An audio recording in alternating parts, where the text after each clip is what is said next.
యోబు గ్రంథము 34వ అధ్యాయము 1-37 వచనములు. అప్పుడు ఎలీహు మరలా ఇలాగు చెప్పసాగెను, జ్ఞానులారా నా మాట వినుడి, అనుభవశాలులారా నా చెవియొగ్గుడి.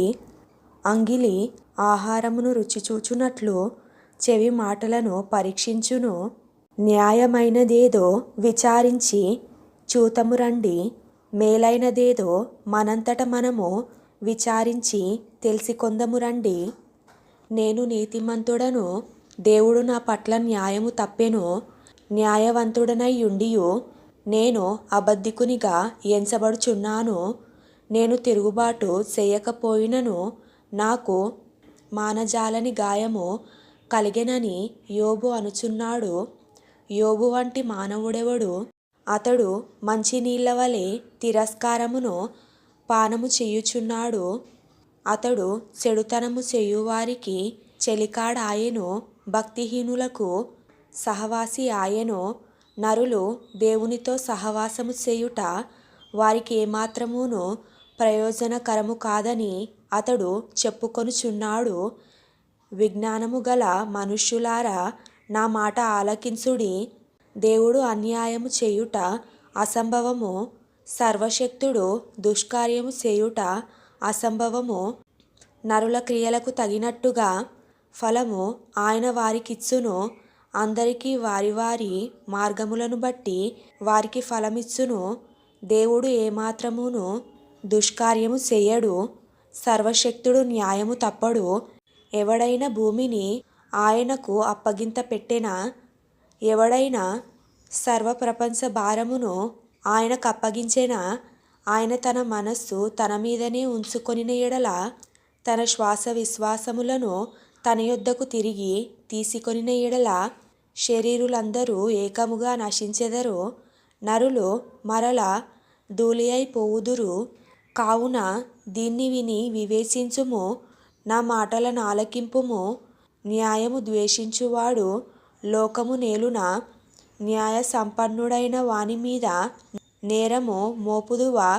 నీవు పనికి మాలిన వాడవని రాజుతోనైనను మీరు దుష్టులని ప్రధానులతోనైనను అనవచ్చునా? రాజుల ఎడల పక్షపాతము చూపని వానితోనూ బీదల కన్నా ధనము గల వారిని ఎక్కువగా చూడని వానితోనూ అలాగు పలుకుట తగునా? వారందరూ ఆయన నిర్మించిన వారు కారా? వారు నిమిషములో చనిపోవుదురు. మధ్యరాత్రి ప్రజలు కల్లోలము నొంది నాశనమగుదురు. బలవంతులు దైవికముగా కొనిపోబడెదరు. ఆయన దృష్టి నరుల మార్గముల మీద నుంచబడి ఉన్నది. ఆయన వారి నడకలన్నీయు కనిపెట్టి చూచుచున్నాడు. దుష్క్రియలు చేయువారు దాగుకొనుటకు చీకటి అయినను మరణాంధకారమైనను లేదు. ఒకడు న్యాయ విమర్శలోనికి రాకముందు బహుకాలము అతనిని విచారణ చేయుట దేవునికి అగత్యము లేదు. విచారణ లేకుండానే బలవంతులను ఆయన నిర్మూలము చేయుచున్నాడు. వారి స్థానమున ఇతరులను నియమించుచున్నాడు. వారి క్రియలను ఆయన తెలుసుకొనుచున్నాడు. రాత్రి అందు ఆయన నాశనము కలగజేయగా వారు నలగగొట్టబడుదురు.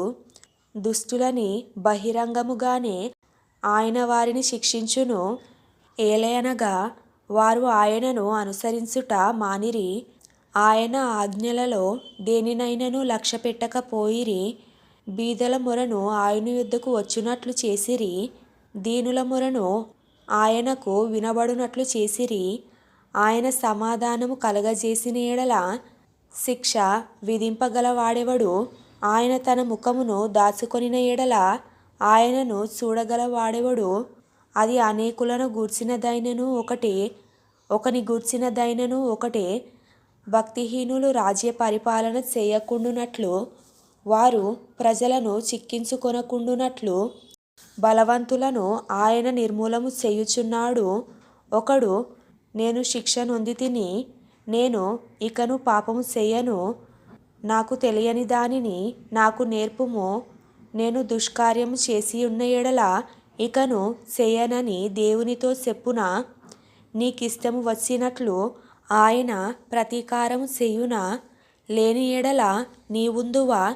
నేను కాదు, నీవే నిశ్చయింపవలెను గనుక నీవు ఎరిగిన దానిని పలుకుము.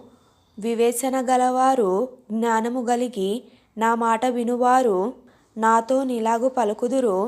యోబు తెలివి మాలిన మాటలాడుచున్నాడు, అతని మాటలు బుద్ధిహీనమైనవి. దుష్టుల వలె యోబు ప్రత్యుత్తరం ఇచ్చినందున అతడు తుదముట్ట శోధింపబడవలెనని నేనెంతో కోరుచున్నాను. అతడు తన పాపమునకు తోడుగా ద్రోహము కూర్చుకొనుచున్నాడు. మన ఎదుట చప్పట్లు కొట్టి దేవుని మీద కాని మాటలు పెంచుచున్నాడు.